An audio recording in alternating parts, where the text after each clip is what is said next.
Welcome to the Dawn Jarvis Show with Dawn Jarvis, the diverse nurse. And in this podcast, we will be talking about healthcare, self-care, diversity, careers, and well-being from a Black woman's perspective. We're really happy that you're here. So if you're ready, let's get on with the show. Hello, everybody, and welcome to the Dawn Jarvis Show. This is the podcast where I talk to busy leaders, professionals, and business owners, learning about who they are, what they do, and why they do it, and how they prioritize their own health and well-being and stay focused, positive, and productive. Today, I'm delighted to be joined by the amazing Dr. Behrooz. I met Behrooz initially on Clubhouse, and we're quite good friends now. And I'm also a member of his Intelligence Incubator. And today we are going to discuss how to launch a health entrepreneurship. So we're going to discuss that 90% of health is outside healthcare. Healthcare solutions need to take a life course. They need to be preventative and have an intersectoral approach, and that you don't have to be a health professional to get involved in improving and health and well-being. Hi Behrooz, how are you doing today? It's really good to see you, and I'm looking forward to our chat and all about what you're up to. So let me introduce you properly. Dr. Behrooz is also known as the Entrepreneur's Doctor. He helps entrepreneurs create a healthier and happier world. Behrooz is a Harvard, Oxford, and US CDC trained public health preventive medicine physician. He is also a chief medical officer to startups and scale-ups and creator of the Intelligence Incubator and the startup Therapy Accelerator, the world's first accelerator with the mission of democratizing health entrepreneurship. And you can learn more about that at www.entrepreneursdoctor. So Behrooz, this is very impressive. I know that you're up to a lot. And what I want to know is, how did you get where you are today? I know a little bit about it, but I want to hear your story. Dawn, I love you. I love what you're doing. So congratulations with the Dawn Jarvis Show. And honestly, I'm thrilled. I've been so excited to come onto this. And I'm glad we've been speaking before clicking record too. You know me by now. And when we met on Clubhouse back in, I think it was early 2020, wasn't it? 2020. We were all stuck indoors. I was listening to Clubhouse, this new thing, and we had a few great conversations and we created a few rooms. But here's the gist of it. And I think you and I are on the same path, essentially. There's so many problems out there in health, aren't there? I mean, from chronic diseases to infectious diseases, we've seen the pandemic and all sorts of other things on the horizon too. But that's not to scare anyone. I think every concern that we see out there has a personal story behind it. And I'm happy to share mine briefly as we speak today. But essentially, I'm a public health doctor, as you've heard. And our goal in public health is improving the health of populations, of communities at large. And that obviously starts at the individual level. And the way we do that in public health is essentially maybe one or two things. Number one is, where's the need? Who actually needs to get various kinds of services? And they're not always healthcare services, which we'll talk about today. And then secondly, what's the best way that you can actually help them? And that's it. So there's various ways of delivering that. And for me, I do that in my day job, Dawn. I'm still a public health consultant part of the week, 3 days a week. Yes. But I've found that there's this missing link. Often the world of entrepreneurship is separate from the world of public health. We see, thankfully, more and more intrapreneurs, and that's what I've been up to now, intrapreneurs within the health sector, finding problems, creating solutions. But in the world of entrepreneurship, unfortunately, what I see is people are not always tackling what's needed. And if they are attempting to tackle what's actually needed to improve health, they're going about it the wrong way. And I'm sorry to say that, but that's my genuine belief. And I think you're right. I want to bring the two worlds together. That's the bottom line. I'll pause there. Oh, bless you. That's really good. And it's really interesting, because I think you're absolutely right. I genuinely believe that people who work in healthcare, they want to do the best thing, and they want to tackle what's, to make a better world. We've talked about sort of like being, right on, sort of like wanting to improve health and stuff like that. But are we tackling the right things? Are we doing it in the right way? Are we doing it in the most efficient way that will help the most amount of people, and then we're doing it ethically and authentically. I think that is so true. Now, you say that 90% of health is outside healthcare. I think I know what you mean by that, but it'd be really good to get you to expand on that. What do you mean by that? So this is one of the things that I see going wrong in the world of health entrepreneurship, but also maybe the world of health in general. Much of our focus and much of the money that's spent or the investments that's made are in the healthcare sector. Absolutely. So that's obviously improving clinical services, more diagnostics, more therapeutics, and it's getting more and more expensive. It's not even sustainable. But that's not the problem that I'm talking about. What actually drives our health? 20 odd years ago, when I finished medical school and I was starting to work, the thing that I saw on the wards in hospitals, this is up in Yorkshire, was that people were constantly coming into hospital, perhaps for things that could have been dealt with or even prevented outside the hospital. That's number one. And then secondly,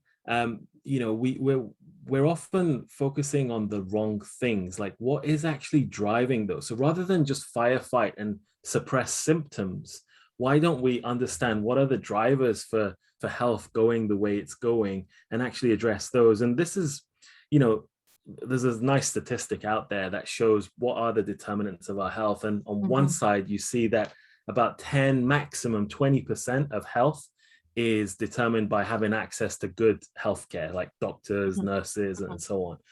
But that's only 10, max 20%, right? The rest of it is 50% of it is our lifestyle, how we live our lives on a day-to-day basis.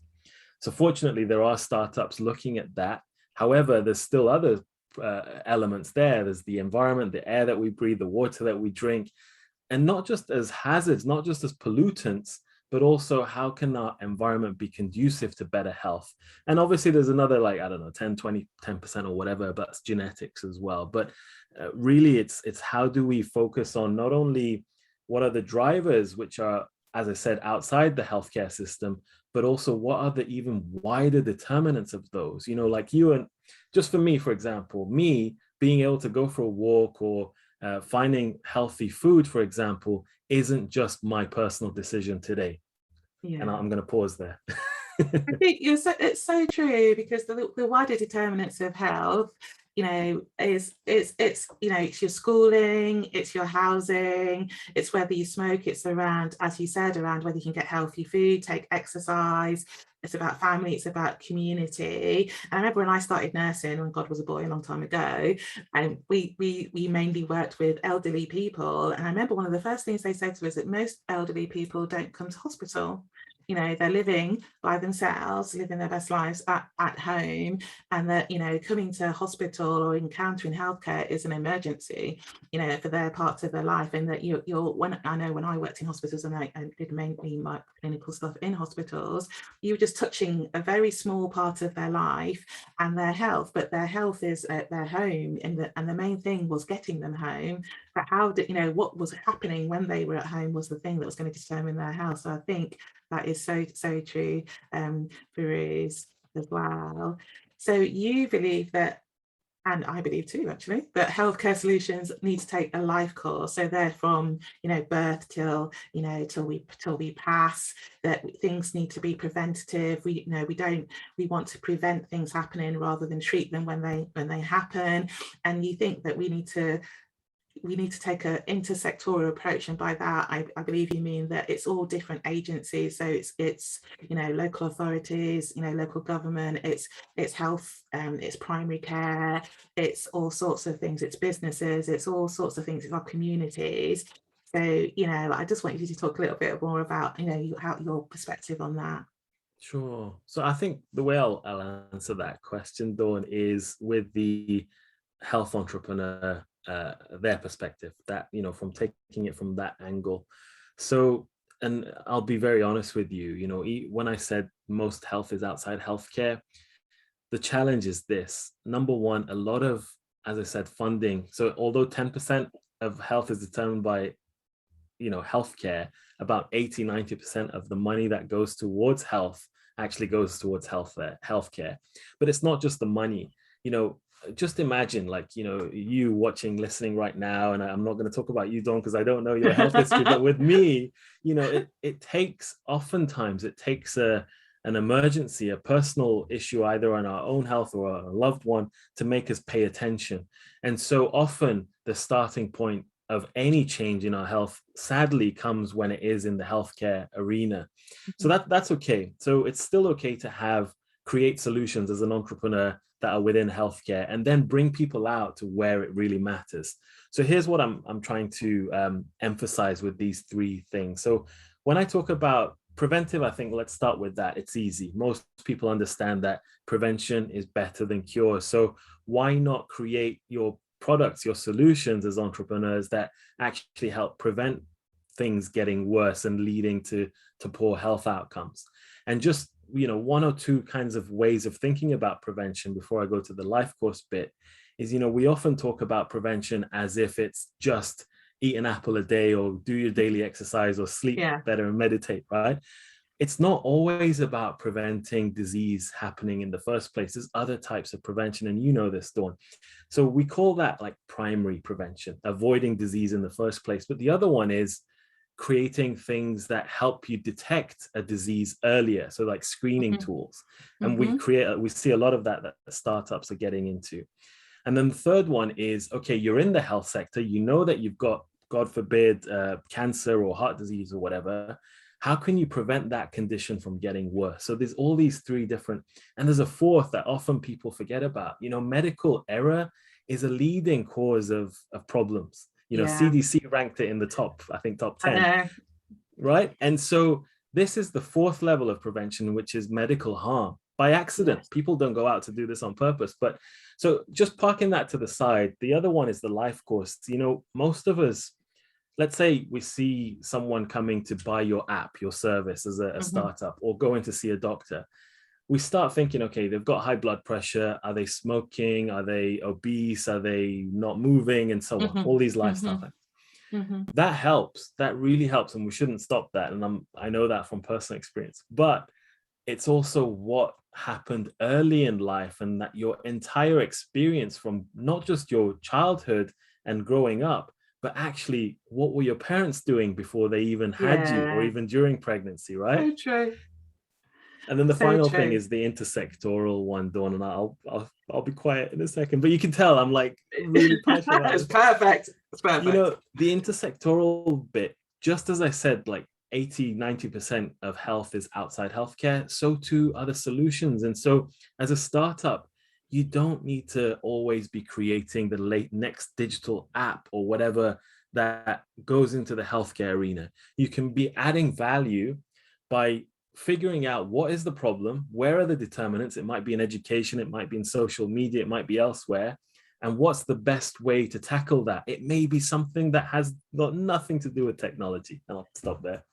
Oh, that's amazing. That's amazing. So so much to talk about there. So personally, and you're so right about that it takes a crisis to sort of like really think about sort of like your own personal health, but also to think about how you can help people as an entrepreneur around that. So for example, my sister unfortunately died of breast cancer when she was 26, 18 years ago. And, this is, we're recording this is October 2021, and this is Breast Cancer Awareness Month. So there's opportunities there to sort of like help people around prevention and sort of like looking for the signs and stuff like that. I also know that people from my community, women from my community, are more likely to have breast cancer. So there's work around information and around doing that, but also my time of life, so I'm at that age where there's things that you need to be taking a look now, hormones and everything like that, and menopause and stuff like that. So those are other things that with my knowledge and experience that I can sort of like highlight. So it's also things I need to be talking about as well. and the solutions around, the normal solutions around, that I am doing, like going to the gym, trying to do my diet and stuff like that, are things that, because I'm there, but that's also things that entrepreneurs can help people with as well. And I'm a children's nurse, that is my background, so that whole thing around that it's from your birth, and then and particularly what your parents are doing, and education around parents before they have children is so true. So I love everything that you're saying, and there's so many opportunities, and they're not necessarily in what we traditionally think about healthcare is, because healthcare is everywhere. Healthcare is in schools, healthcare is walking, do you have a supermarket that sells you nutritious food that you can get to, around that as well. So I really love that. And you've talked about that it can be personal, but you also talked about you don't have to be a health professional to get involved and to be involved in improving health and well-being. And you talk about your work with startups, and and we're both in that world around working with people who want to help in health and well-being. So tell us a little bit about that. Yeah, so Dawn, I think you saw this, about when was it? A few months ago, I made the split-second decision to talk about my personal journey, because often as entrepreneurs, we may not even see ourselves as entrepreneurs, but we go through some form of experience, either with our own health. I've had my own issues like burnout, for example, or asthma as a child. Or we see a loved one, like my dad, you've heard this, he developed like lung cancer essentially and passed away. Or same as you, unfortunately, I've had relatives and friends pass away. Just last week, one died of cancer as well. So we see this. No, I mean, this is it. So, but we dwell, but at some point, done at the right time and well thought out, this can drive us. It gives us even more of purpose to do what we do and do even more of it. And honestly, that's what's been driving me for the last 20 odd years as a medic. And to be honest, it's, what I found was when I went through my own personal experience of burnout, I've had my own issues, who hasn't, right?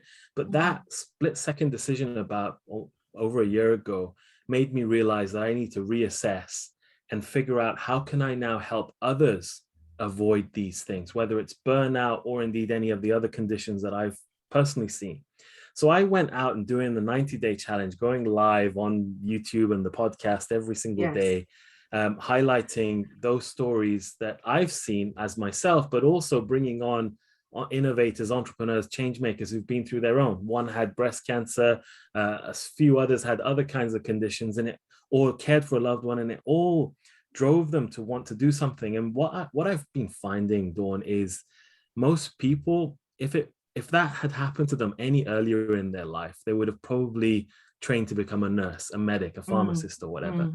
But they're at this point, or some of them are even in their 20s, that they're at this point where they see, no, we feel like we can have more value at scale by doing something either as an entrepreneur and launching a venture. It could be not-for-profit, it could be a social enterprise, or as an intrapreneur within where they work already. But we want to actually identify the problem and create solutions. And so what I've been finding over the last year of doing the Entrepreneur's Doctor is most startups that are really successful and have real impact are led by professionals who are not necessarily health, not nurses, not doctors, not anything. They just have this purpose, this drive, and they then know who to ask for help from. They can lead it, they can orchestrate, they can compose and conduct the orchestra, this team, build a team around them, and then help them navigate the system. And I know that's where you specialize as well.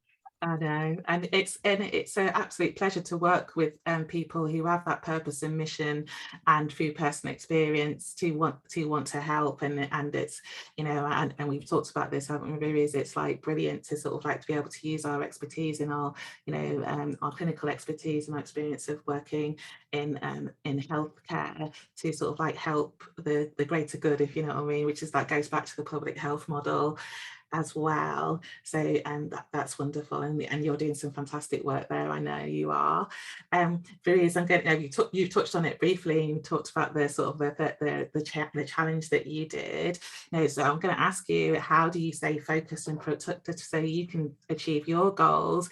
And also, how do you manage your own health and well-being? Because it's like the doctor heal thyself thing. I know it is for me. It's sort of like, doing this work, I was thinking, well, yeah, I can't be talking to people about health and well-being when I'm not looking after myself. So I know I need to really sort of like put a focus on it. So how do you do it? It's hard. It really is hard. Trust me. Where do I start? You kind of asked two questions. So one is, how do I stay focused on my goal? Yes, and I then do. The second one is, how do I look after myself while I'm doing it? And yes, am I practicing what I preach? Okay, so let's start with the goals. It's hard. I actually did an episode on this as part of the 90-day challenge, but I think there's various ways that people talk about goal setting, these SMART goals that are specific, measurable. As soon as something becomes too structured, and I talk about structure and frameworks all the time, I think that's great.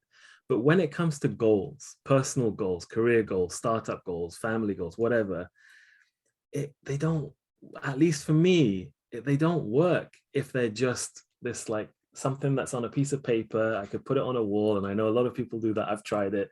That's, it's specific. I'm going to achieve this by so-and-so time, and so on. It just feels too detached from me. And so the only thing that I found actually helps me, and it has helped me, is attaching emotion to it. So I talked about this in that episode, but let me run through it very briefly with you, Dawn. The very first thing that I found helps is, first of all, understanding what does good look like for me, and actually feeling it, being in that moment. So that involves daily visualization and all that kind of stuff. Yes. You actually live and breathe that moment that is good. And that might change over time, and that's okay. But for now, you've got a clear eye on that, and what good looks like. But then you've got to come back to where you are today and really have a sense of, it's okay to be where you are. There's nothing wrong with that.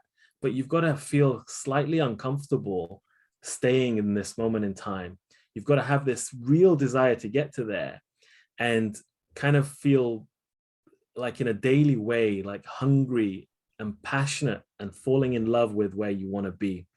And I think there's two other things that I want to add to that.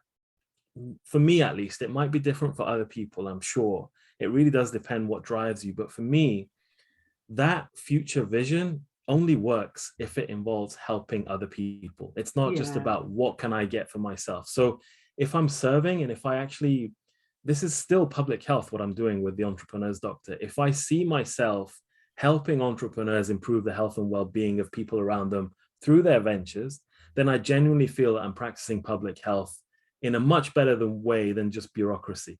I'll put that out there, right? Yes. I'm actually taking action with people who feel motivated, but don't just talk about it, they take action, right? So that's number one. And then the other side of it is, it's a daily exercise. So what I do every single day for 10 minutes, right when I wake up, is three things. The first one is it's this thing called priming. I think Tony Robbins or whatever talks about it. And he gets you just to be in touch with your physiology, so your heart rate and your breathing. So that's number one. The second one is you start appreciating three things that you truly love. And for me, it's without a doubt, it's the first moment I met my wife. The second one is that instant moment that my son was born. I remember that vividly, and I remember it every single day. And the third one is sitting with my parents at either side at 5 a.m., having coffee right before going to defend my PhD thesis. So I do that every day. And that's like practicing gratitude and centering yourself, knowing what truly matters. The rest is nonsense. And then the third one is visualizing, what is it, that goal that I mentioned, visualizing that on a daily basis so it sticks, but also having shorter term goals that, okay, you visualize what your day is going to look like and your week's going to look like. And by the time it gets to 8 a.m., 9 a.m., and we start the official day, things are so different, Dawn. And really, I don't see burnout coming anytime soon. Oh, that's amazing. I love that. Yeah. So I love that you sort of like, so it's a really good answer to the question about how you stay focused, positive, productive. And also you talked about visualizing and you talked about gratitude. So these are the things that people normally talk about, sort of like, but I love the way that you sort of illustrated it as well and talked about the things that you are grateful for, and actually sets you up for the day. And also I really loved how in the visualizing, you're sort of like feeling the emotion, that how is that going to feel, what's that going to look like? And that's, that's a real great technique, isn't it, for people, sort of like, what do you want to happen and what will that look like, and how's that going to feel? Because it gets you in the moment, and you can feel it, and it gives you energy. So I'm loving that. So we're now down to your health and well-being. Right. That's tough. It really is tough. Where do I begin?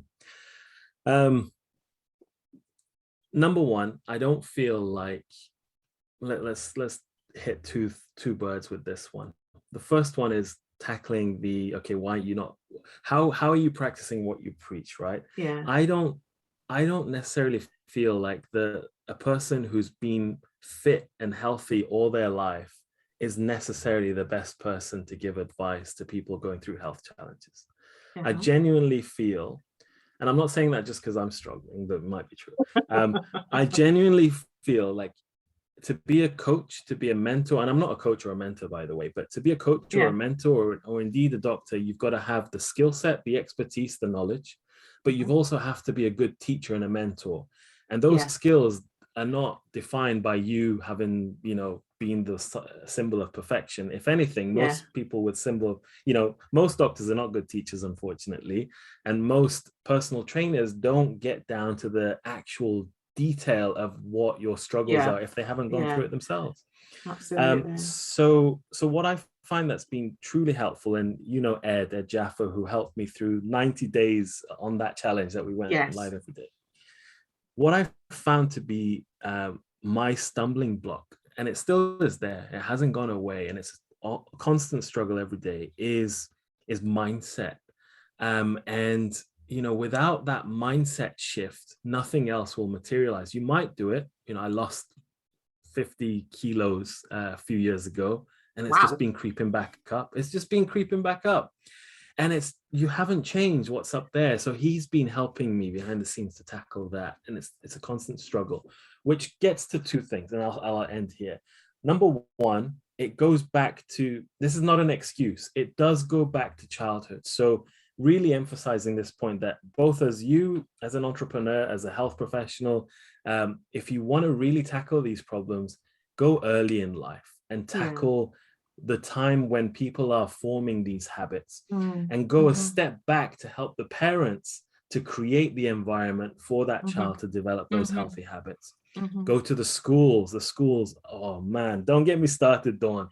I could go do a whole thing on that. Yeah, we might do that actually. We should, because I'm angry. I genuinely, and I'm angry at the way education is going.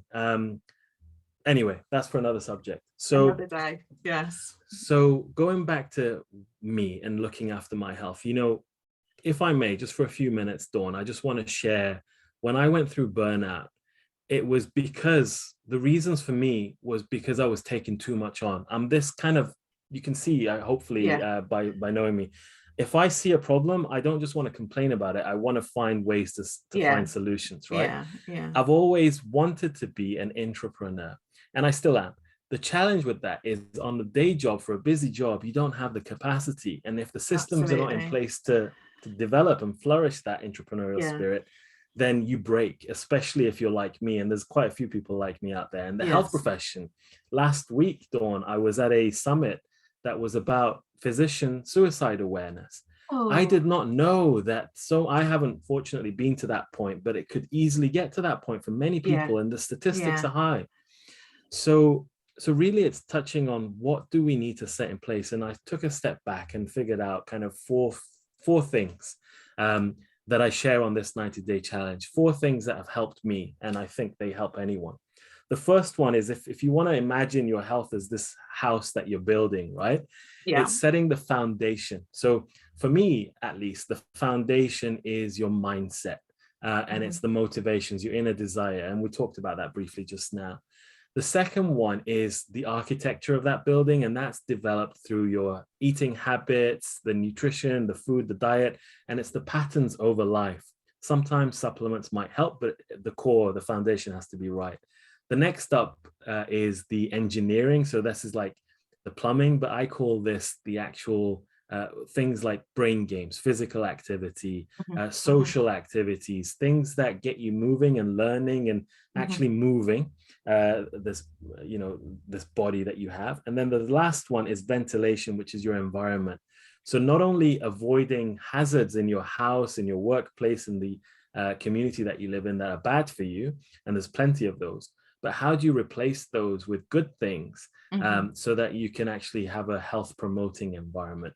And all of these have been definitely helping me, and it's the same foundations we use in public health services. And I'll stop there. I've been talking for long. So. No, that's amazing. That is so good, because it sort of gives a framework for how you would look at it, and also talks about that. I think you are an empath, that you want to do things and you feel things and you want to help, but also that there's a potential cost to that, and that you sort of like need to help where you can, and we've spoken about this, haven't we? And that that there's only a certain amount that you can do, and that you do everything in your power. But the main thing I've taken from this is that in being an entrepreneur, in being an intrapreneur, being a health professional, whatever what is useful for someone, that the main thing is you have to look after yourself, because you are the person who's going to drive that forward. You are the person who's going to make your dream happen, and you can't do that if you're not well. And I totally take your point that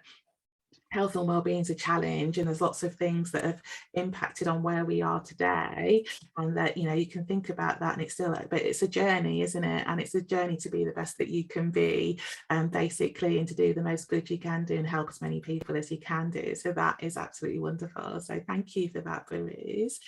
So we're coming to the end now. So it's been a fantastic conversation. Is there anything that you want to sort of like leave the audience with? Sort of like, I know that you've written a book recently, and also that you have a program.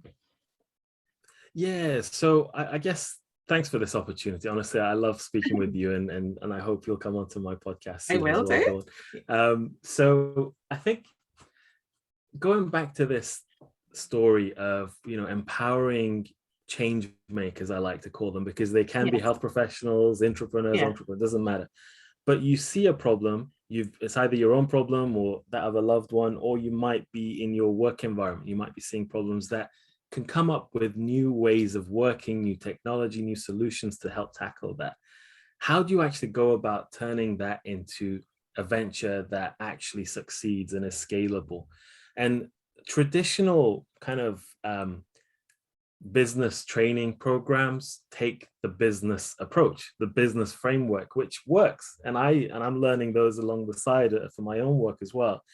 But what's often missing, even in your MBA programs at business schools, what's often missing in these incubators and accelerators is this approach that comes from a public health training that I've had. So the way I want to make sure everyone gets this and helps those change makers actually create solutions that not only solve the problem, but actually get adopted by the wider health sector, and that you can actually succeed in making it come to life, is to give that perspective shift, to start thinking like the health sector, to start thinking at the wider systems view, so that you can actually enter. It's along the lines of what you do too, Dawn.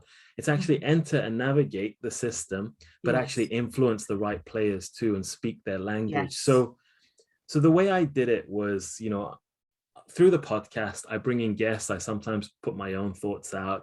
And I just want to get this free. This has to get out there. This can be as free as it wants. But I wanted to put it into a very short book. I mean, this book, honestly, Dawn, you can read in under an hour.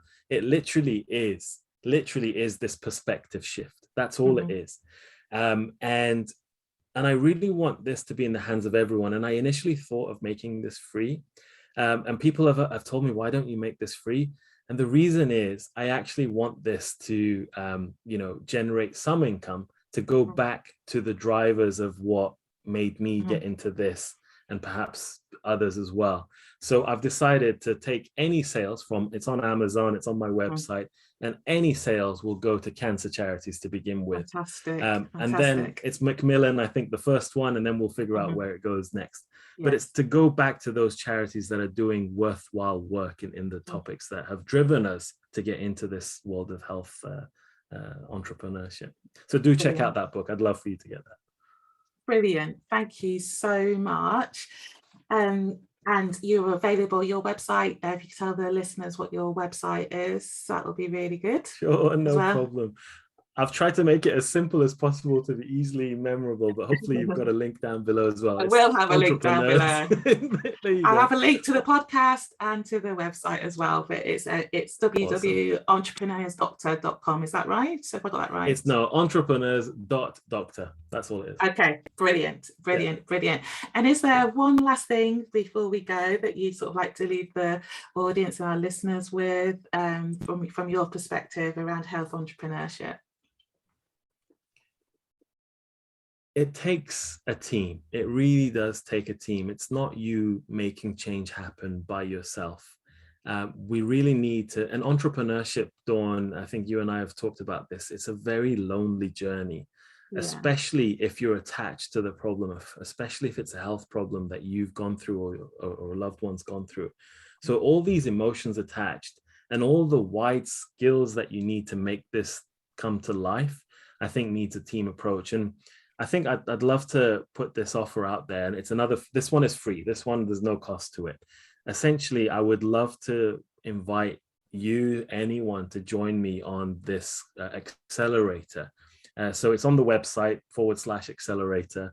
Essentially, it's a way to bring people together who are entrepreneurs, intrapreneurs, but also mentors like you, Dawn. Also consultants, also investors, also health organizations, schools, all this wider sector approach that I talked about, to come up with and show their problems and have entrepreneurs and innovators come up with solutions. So I often see, and I'll leave you with this, I often see these very famous accelerator programs, incubator programs, or business training that sometimes are sold to you online at very high premiums, or they're free, but they take equity away, or they're very elite and very niche. I believe in those. We need them. However, I see power in letting the best rise, and I see power in democratizing this approach. So bring everyone together and let's talk. And so every Monday today, I mean, we're recording this on a Monday, every Monday at 5 UK time, we also go live on Zoom and we just brainstorm and bounce ideas, but it's a community offline too. So everyone's welcome to join that too. And I'll leave you there. Oh, that's amazing. Thank you so much, Dr. Behrooz, for your time, for your wisdom and your advice, and the offers that you've made, and sharing your journey and what you're doing in the world. It's been absolutely wonderful. Thank you so much. Dawn, I love what you're doing. Keep going. And if there's anything I can do to help, I'm here for you. Thank you so much. And that's it today for the Dawn Jarvis Show, which is brought to you by dawnjarvis.com. Take care, and hopefully we'll speak again soon. Take care. Bye-bye.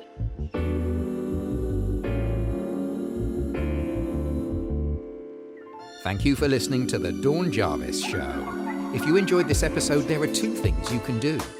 Number 1, leave Dawn a rating and a review on Apple Podcasts. It would mean so much to her if you took a moment out of your time to post your thoughts on the show.